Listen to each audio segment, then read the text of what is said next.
there comes a point in your life where you stop arguing with people. Not because you don't know what's true, but because you no longer need their agreement to validate your clarity. You know what you know, and they feel it.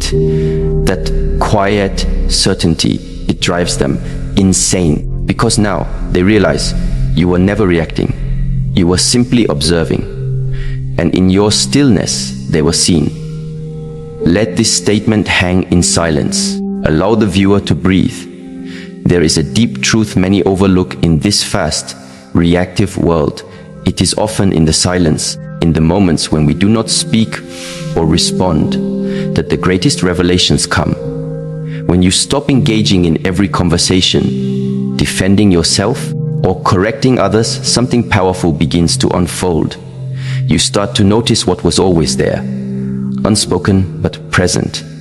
A shift occurs not outside you, but within. And that internal shift has the power to unmask hidden truths in others. People underestimate silence. They mistake it for passivity or weakness. But true silence is not empty. It is full of attention, full of awareness. It's a listening so deep that it exposes the noise in others. It's a presence so grounded that it makes the pretense of others uncomfortable. And this is where your power begins. When you choose stillness instead of reaction, you're no longer operating from emotion. You're observing from a space of clarity. You stop dancing to the rhythm of manipulation. You no longer chase answers or explanations. And that very stillness causes confusion in those who hoped you would remain blind. Consider a woman who spent years in a relationship constantly trying to prove herself. Every disagreement turned into a courtroom. She needed to explain, defend, justify. Her partner would twist narratives, create doubts, and play emotional games. And she would fall into the same pattern every time, reacting, crying, pleading for understanding, until one day she stopped. Not out of bitterness, but out of awakening. She began to notice how her silence made him uncomfortable. How he would suddenly start over-explaining, fidgeting, trying to draw her back into the emotional storm. But she remained still, and in that stillness, the truth became louder than any argument ever could. When you stop responding, you start seeing. You begin to observe the micro-expressions, the hesitations, the contradictions in people's behavior. The mind, when unclouded by emotion, becomes a finely tuned instrument of perception. This is not about suspicion or paranoia. It is about conscious awareness. When you no longer seek to control how others perceive you, you are free to see them for who they truly are. This kind of insight doesn't come from reading faces or decoding messages. It comes from learning how to sit with your own discomfort, to watch without needing to act. Neuroscience supports this. When the brain is not busy reacting, it engages its pattern recognition systems more effectively. The prefrontal cortex becomes more active when we practice mindfulness and emotional regulation. This means you start seeing connections, subtle shifts in tone, recurring inconsistencies in stories, energy that feels dissonant with words spoken. You begin to witness the truth not because someone confessed it, but because your mind is no longer cluttered. Emotional maturity is the foundation of this shift. When your nervous system is regulated, you don't flinch at red flags. You notice them. You make space for your body's reactions without letting them hijack your decisions. The body knows long before the intellect catches up. That tightness in your stomach, that sudden shift in your breathing, the way your chest contracts when someone walks into the room, these are not just emotional responses. They are messages from your deeper intelligence. Modern psychology explains that the vagus nerve, which connects the brain and the gut, is responsible for many of our intuitive responses. It helps us pick up on tone, facial expression, and body language. This is why people often say something felt off, even when they couldn't explain it logically. When your body senses incongruence, When someone's words say one thing, but their energy says another, you feel it. Most people ignore that feeling. They override it with politeness, fear, or self-doubt. But when you trust it, when you learn to sit in silence and listen to that inner signal, you begin to uncover the truth without needing anyone to speak it. This is why some people can't understand how you just knew. They become unsettled, even paranoid. They wonder how you could possibly see through them when they said all the right things. But truth is not in words. Truth is in alignment. And when someone is out of alignment, when their energy contradicts their actions, when their story doesn't match their behavior, it becomes obvious to a mind that is still and a heart that is clear. There's a kind of energy that cannot be faked. People can rehearse their words, but they cannot control the frequency they emit. When someone lies, their energy trembles. When someone hides guilt, it lingers in the air. And when someone carries resentment, it can be felt even when they smile. A centered person doesn't confront this energy with accusation. They simply see it, and that alone unsettles the other. Imagine you're at a gathering. Someone greets you with excessive charm, complimenting you effusively. But inside, you feel uneasy. Not because you're suspicious, but because your body picks up something your mind hasn't processed yet. Hours later, you hear from someone else that this same person spoke ill of you, and you realize you already knew. Not from anything they said, but from what you felt. This is not magic. It's presence. It's the natural ability we all have when we stop being distracted and start being aware. This inner clarity does not need proof or confrontation. It trusts its own signal. And this is what makes others uncomfortable, because they realize they can no longer manipulate, deceive, or control you in the ways they used to. When you stop reacting, people lose their grip. Their emotional games no longer work. Their ability to guilt, trip, or gaslight dissolves. Why? Because their power was never in their words. It was in your reaction. The moment you remove that, they're left with themselves. And what they see there is what truly drives them insane. Now, here's the paradox. Silence is not about withholding truth. It's about trusting that the truth reveals itself in its own time. It doesn't need to be forced. It doesn't need to be screamed. Sometimes, the most powerful truth is the one unspoken, simply witnessed. In every relationship, whether romantic, familial, or professional, there comes a point where words become redundant, where you've said all you needed to say, where further explanation only invites confusion. At that point, your greatest strength is presence. A presence so grounded, so calm, that it mirrors the discomfort in others. And in that mirror, people meet themselves. This is where self-mastery is tested. Can you remain still while someone spins stories around you? Can you hold your ground without trying to convince others of your truth? Can you let go of being understood and rest in being centered? These are not easy things, but they are necessary, because not everyone around you is seeking truth. Many are seeking control, validation, or escape. Your stillness threatens all three. The moment you see clearly, people feel exposed. Not because you're judging them, but because your clarity reflects what they were trying to hide. And if they're not ready to face it, they will become agitated, defensive, even aggressive. This is where your strength must be anchored not in righteousness, but in restraint. To see and yet not react. To know and yet not gloat. To observe and yet not attach. The path of emotional discipline is not glamorous. It often feels lonely, but it is the path to power. The kind of power that can't be taken, only cultivated. When you develop the ability to listen deeply, to yourself, to others, to the space between words, you become immune to deception. Not because you're smarter, but because you're quieter. And in that quiet, everything is revealed. Someone once said, "The truth does not need defending, it only needs to be seen." When you no longer argue, plead, or prove, you give others a chance to reveal who they truly are. Some will step into that space with honesty. Others will panic. But either way, you'll see them.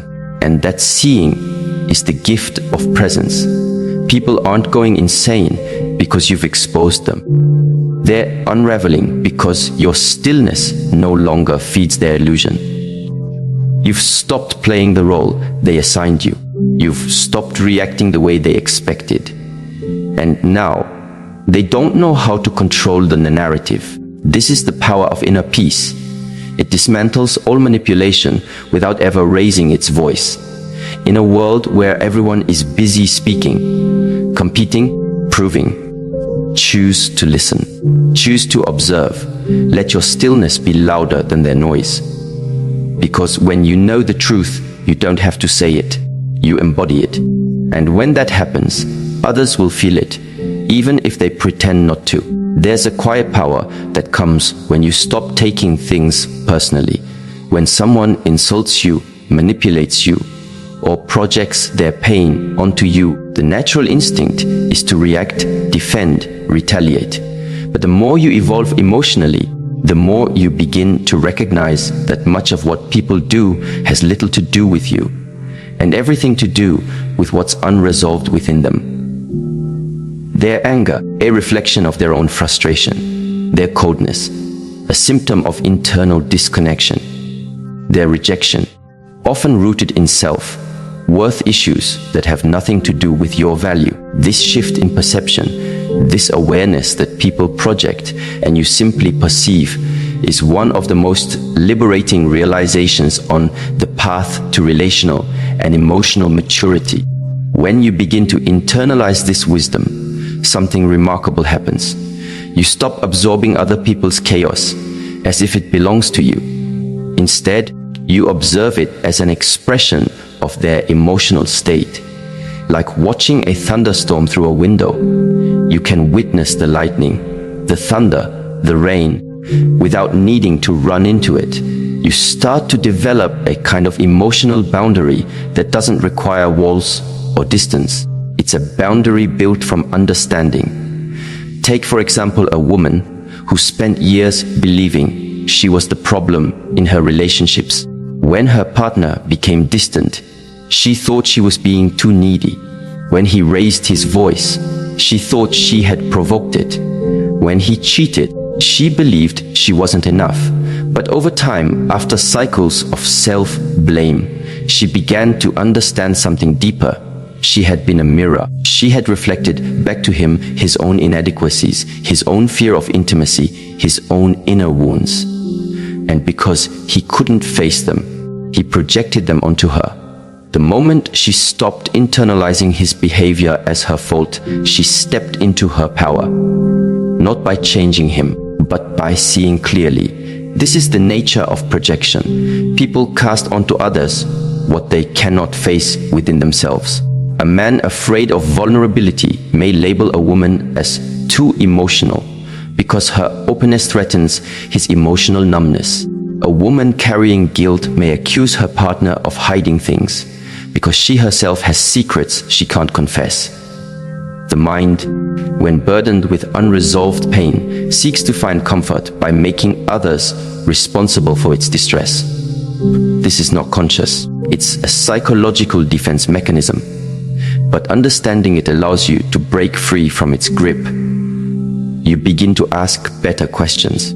Instead of, "What did I do wrong?" you ask, "What is this revealing about them?"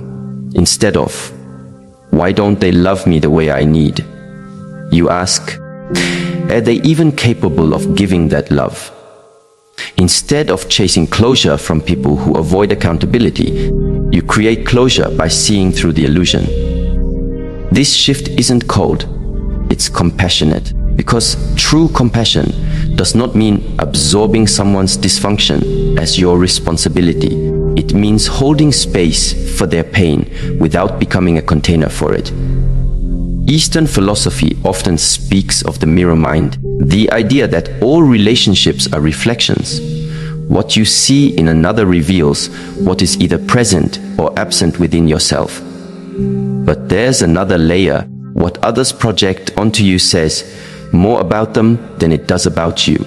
And when you become still enough to see both levels, the reflection and the projection, you gain extraordinary clarity. There's a quote from a Zen master that says, "When the mind is calm, the mirror is clear." In relationships, this means the calmer you are internally, the more accurately you perceive others. If your inner world is chaotic, everyone appears threatening.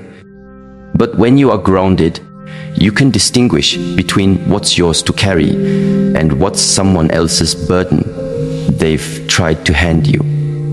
This isn't detachment, this is discernment. One man shared how, for years, he was labeled too sensitive in relationships.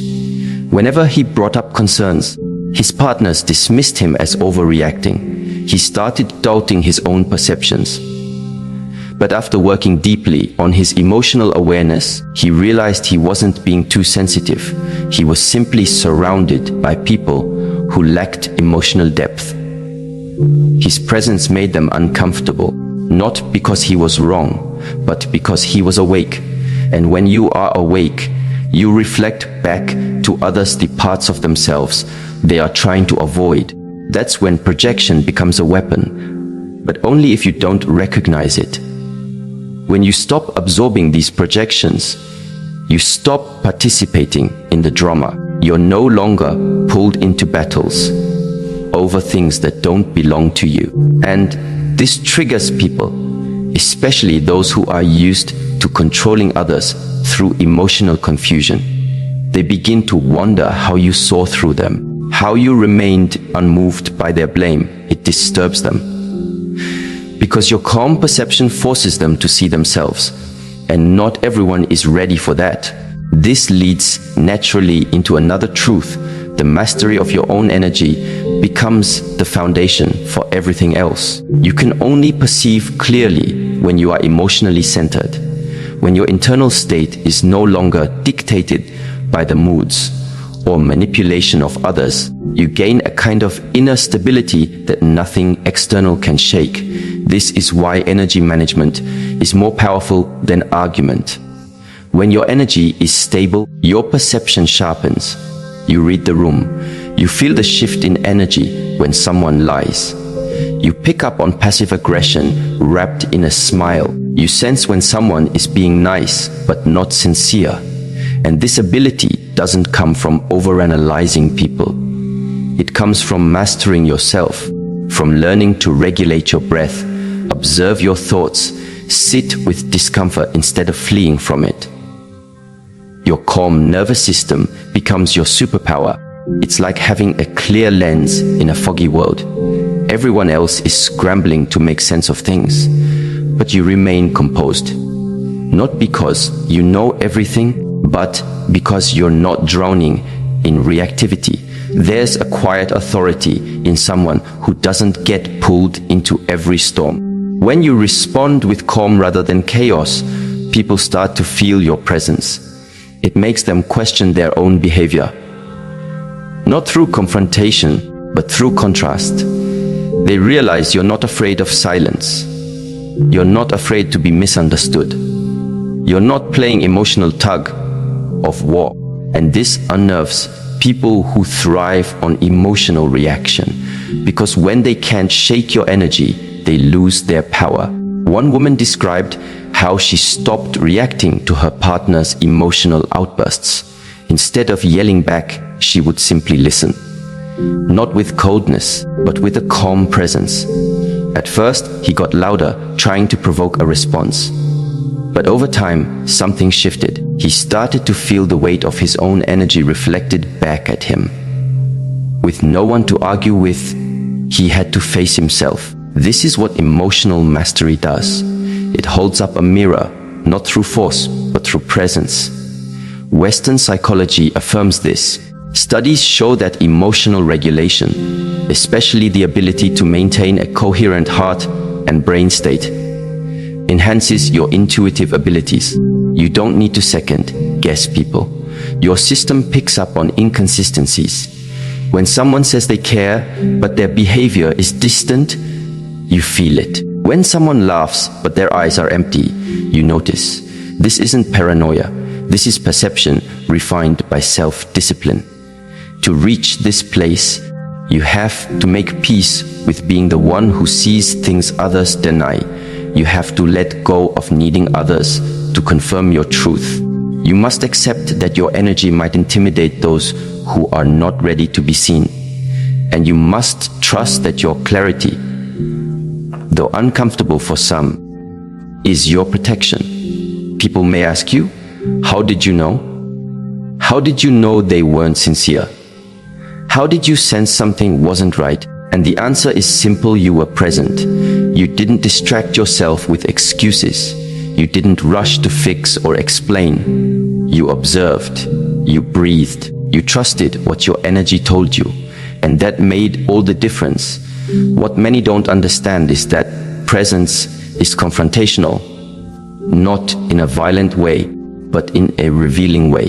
When someone is hiding something and you look at them with stillness, they feel it. When someone is pretending and you're not pretending back, the illusion cracks. They feel exposed.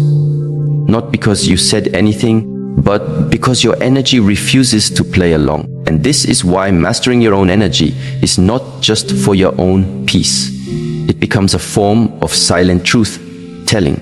You don't need to raise your voice to show someone you see them. You don't need to argue to prove you understand. Your presence becomes the message. Your energy speaks louder than your words. And in relationships, this is often more powerful than anything you could ever say. This level of mastery requires consistent inner work. It means waking up to your triggers, observing your reactions, and choosing your peace over the need to be right. It means understanding that your calm is not weakness, it's clarity. And your clarity doesn't need to be explained, it needs to be lived. When you walk into a room and your energy is grounded, people notice. When you speak only when necessary and with intention, people listen. When you stop reacting to provocation, others become confused. Because most people are used to emotional instability. When they meet someone who is not governed by that, it unsettles them. And that's when they start asking, how did you know? How did you see what they were hiding? How did you feel what they were masking? They'll say it's intuition. They'll say it's a gift. But the truth is, it's discipline. The discipline of mastering your internal world so deeply that you can read the external world without distortion. This is how you protect yourself without building walls. This is how you honor yourself without needing validation. And this is how you walk away from manipulation. Not because you're bitter, but because you are no longer available for anything that costs your peace. There's something quietly sacred about patterns. Most people don't notice them because they're too busy listening to words. But in truth, people are most honest in repetition. Words can deceive, but behavior reveals. The things a person says once may be calculated, but what they do over and over again, that's where the truth lies. In relationships, this insight becomes essential. You can't afford to ignore patterns and only pay attention to apologies, promises, or explanations. One of the most painful lessons people learn is that words without consistent action are just noise. A person can say they love you and still disrespect you. They can say they're loyal and still entertain other options. They can promise change and still fall back into the exact same cycles. This isn't because they're always malicious. Sometimes they mean well. But meaning well and doing well are two entirely different things.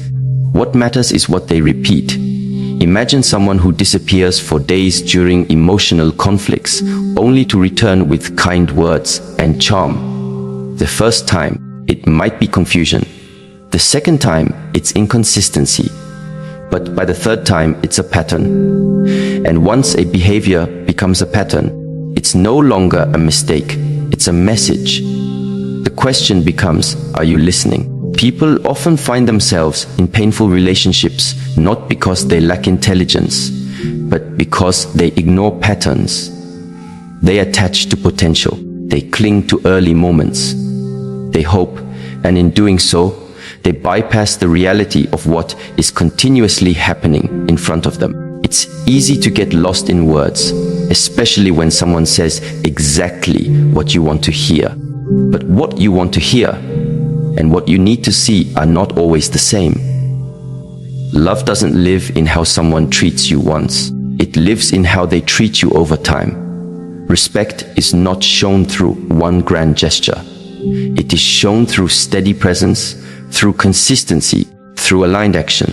A woman once shared how her partner always said the right things. He was articulate, affectionate, charming. He told her she was the one, that he had never felt this way before. But over time, she noticed that his actions told another story. He would cancel plans last minute. He would avoid deep conversations when things got uncomfortable. He would vanish emotionally when she needed support. And every time she brought it up, he apologized beautifully. He told her he was working on it. He made promises. She stayed longer than she should have, not because she was naive, but because she was loyal to a version of him that existed only in language. It wasn't until she stepped back and looked at the pattern that she realized he wasn't changing. He was cycling. He was keeping her engaged with words, while his actions continued to erode the relationship. This is not uncommon. Many people struggle with distinguishing between potential and pattern. Potential speaks to what could be. Pattern speaks to what is. And when the two don't match, it's your responsibility to choose reality over fantasy. The danger in holding on to potential is that it becomes an emotional trap. You keep investing, waiting, hoping for someone to become what they repeatedly fail to be. Not because they are bad, but because they are not consistent. And consistency is the language of integrity. It's tempting to give people credit for intentions.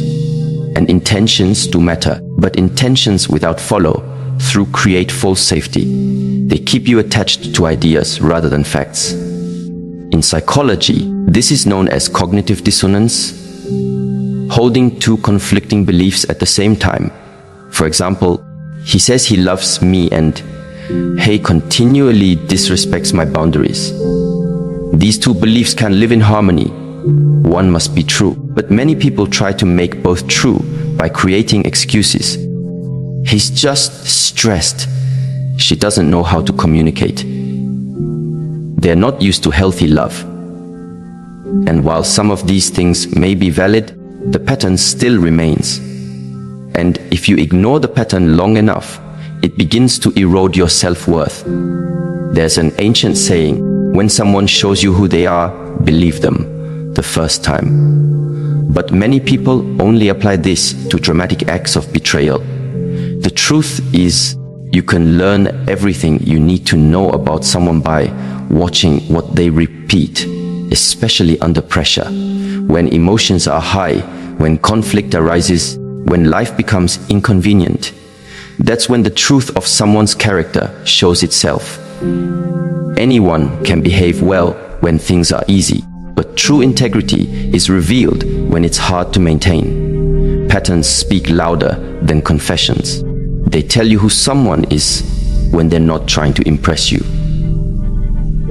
when they're not performing, when they're simply being. You see it in the way they handle discomfort. Do they shut down, lash out, withdraw, manipulate? Do they take responsibility or shift blame? Do they learn from mistakes or repeat them with new justifications? Emotional maturity is the ability to recognize a harmful pattern early and act on that recognition. It means you don't need to wait until you're broken to set a boundary. It means you trust your observations. It means you value peace over potential. It's not about judging people. It's about discerning what is healthy for you And sometimes that discernment hurts, especially when the pattern belongs to someone you love. One man described the ache of walking away from a woman who, in his words, had the right soul but the wrong habits. He loved her deeply. But every time they argued, she used silent treatment as a weapon. She would ignore him for days, make him beg for reconciliation, and return only when she felt he had suffered enough. It became a cycle. No matter how many conversations they had about healthier communication, she would return to the same strategy. And finally, he saw it clearly. Not as a flaw, but as a pattern. And once you see a pattern, you can no longer pretend you don't. He didn't leave because he stopped loving her. He left because he started loving himself enough to stop enduring cycles that wore down his spirit. That is often the hardest part, to love someone and still walk away, not because you don't care, but because the pattern is incompatible with your peace. It takes courage to stop justifying behavior that breaks you. It takes strength to say, I see you clearly now, not just in your moments of charm, but in your repeated habits. And it takes self-respect to act on what you've observed, even when your heart is still attached. When you begin living from this awareness, you develop what is sometimes called relational intelligence. You start to listen with your eyes. You stop falling for first impressions and start trusting consistency.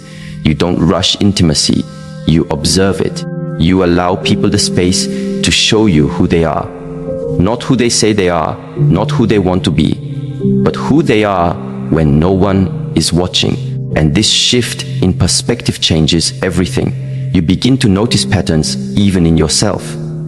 The types of people you attract, the behaviors you tolerate, the stories you tell yourself to make someone's behavior acceptable. And when you see those patterns, you don't judge, you heal. You start breaking your own cycles. You stop blaming others and begin asking, why was I comfortable in that chaos? What within me accepted the unacceptable? This is where real transformation happens, not by waiting for someone else to change, but by becoming the kind of person who no longer dances with patterns that deplete your energy. You become clearer. Your boundaries become non-negotiable, not rigid, but rooted. You no longer entertain promises without proof. You stop getting high on potential. You honor reality even when it hurts. The more you do this, the more people respect you. And not everyone will like it. Some will call you cold. Some will say you're too harsh, too quick to walk away. But that's because they're used to you ignoring the pattern. They're used to you giving chance after chance, turning red flags into challenges. But now you see clearly. And when you see clearly, you move differently. Clarity is not cruelty. It is kindness to yourself. It is saying, I've seen this story before, and I know how it ends. And instead of waiting for the inevitable, you choose differently. You protect your peace, not because you're afraid, but because you finally understand its value. People often wonder why those who see patterns early are so calm. Why they don't argue, why they don't beg, why they walk away quietly. It's because they've seen enough to know. They don't need more evidence. The repetition is the evidence, and once that becomes clear, your response no longer needs to be loud. It just needs to be final. You teach people how to treat you not through your words, but through what you tolerate. Every time you accept a harmful pattern, you give permission for it to continue.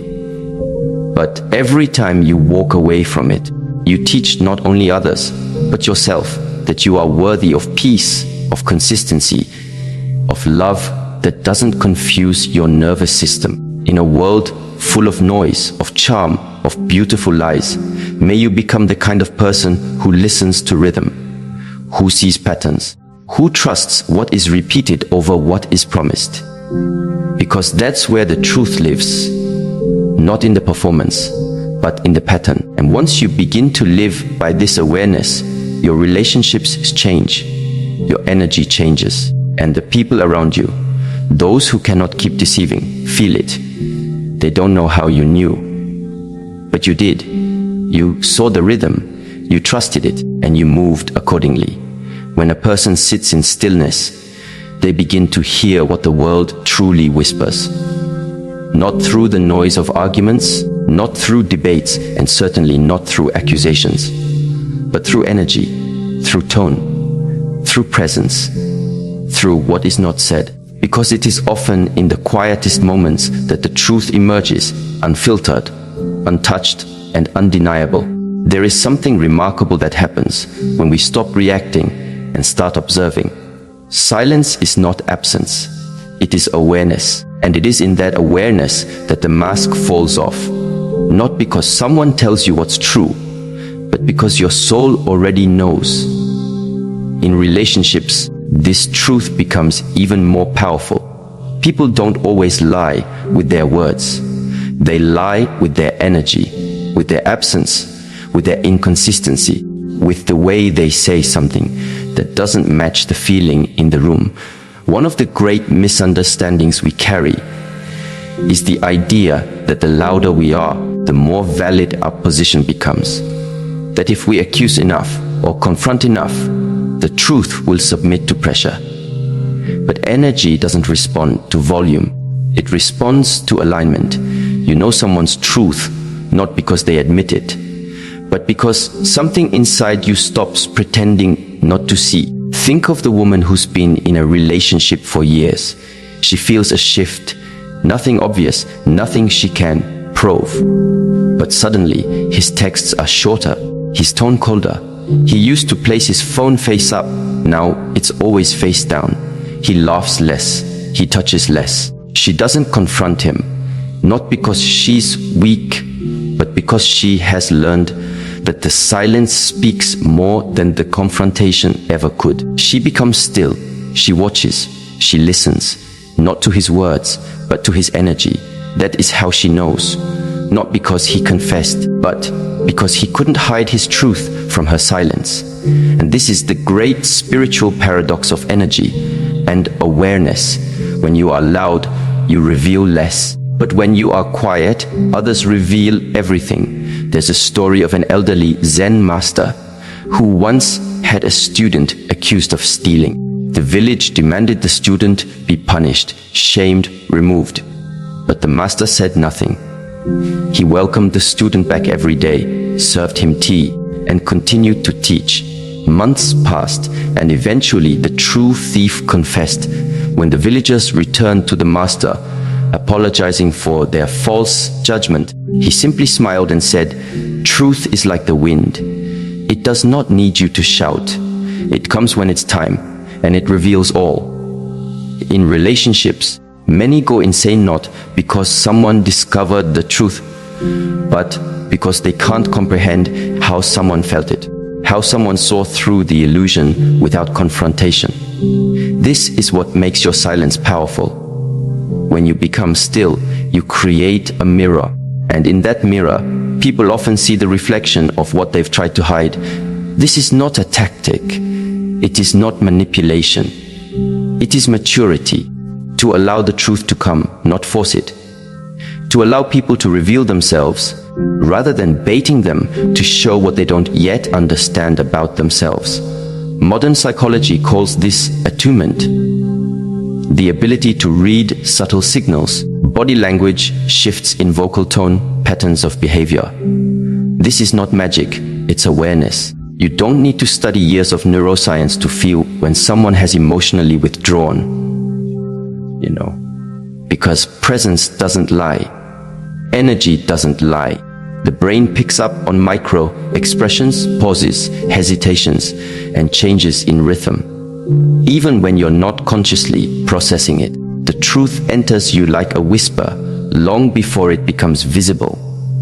One woman told the story of her long-term partner, who began coming home later. He claimed work was busy, that he was overwhelmed, but her intuition stirred, not fear, not panic, just quiet knowing. she chose silence, not as passive surrender, but as sacred space. She stopped asking questions. She started observing. His apologies grew rehearsed, his eyes unfocused, his laughter delayed. She didn't accuse. She withdrew her energy, re-centered herself, and waited.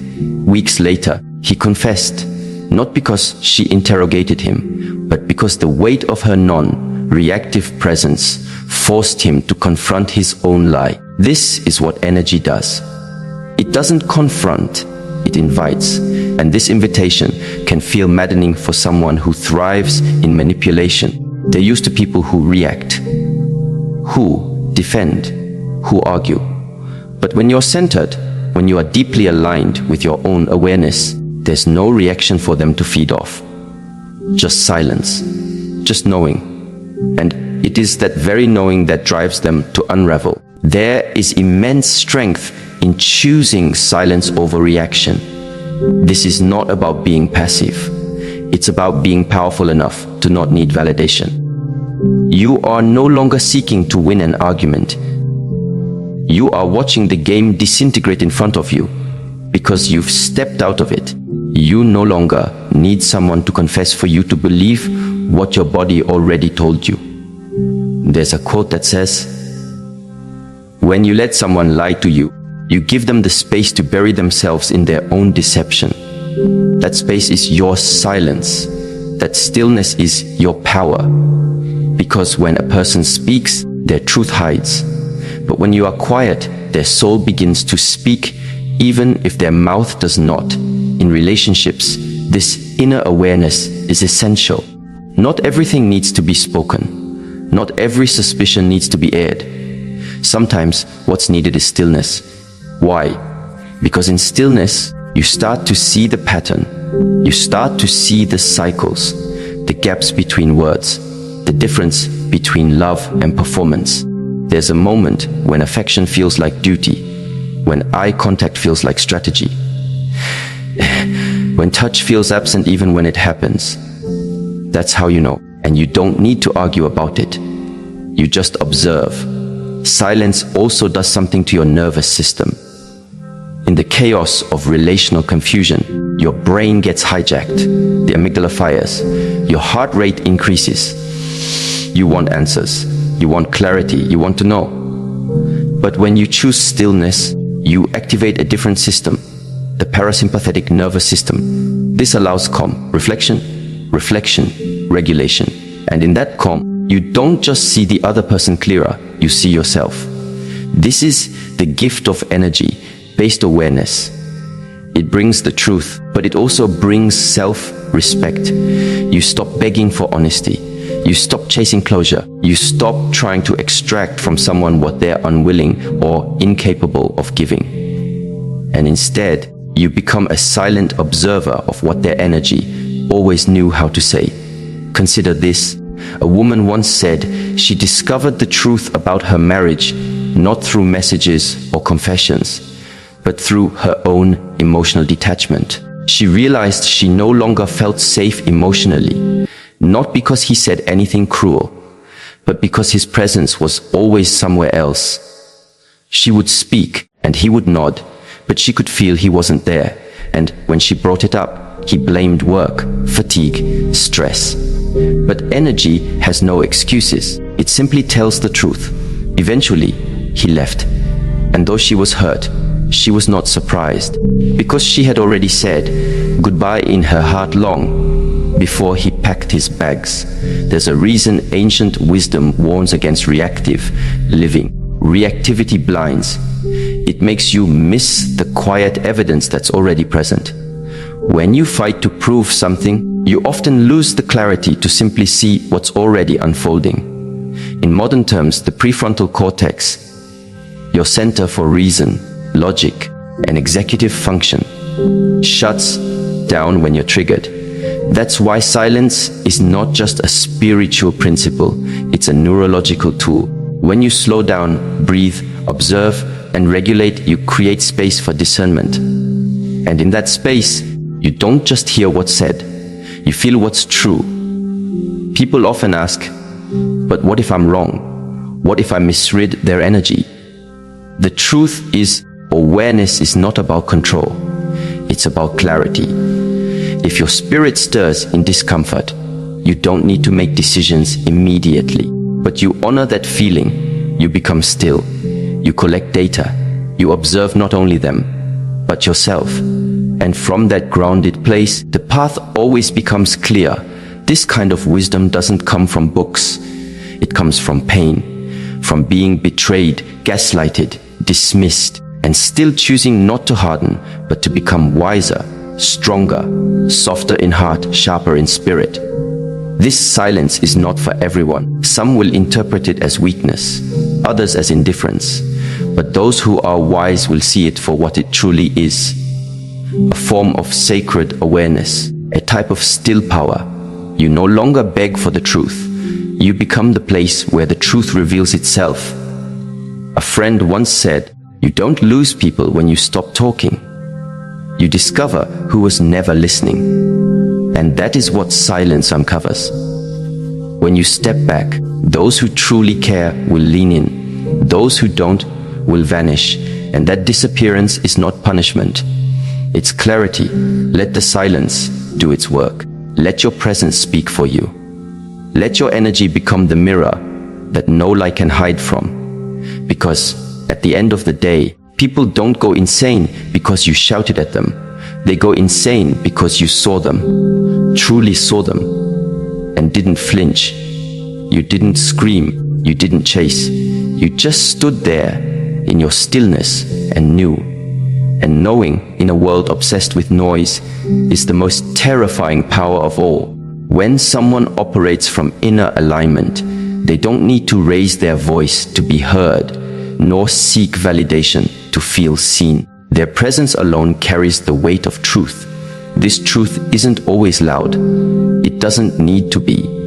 It unfolds in silence, in a gaze held a second too long, in the peace that follows a confrontation avoided not out of fear, but wisdom.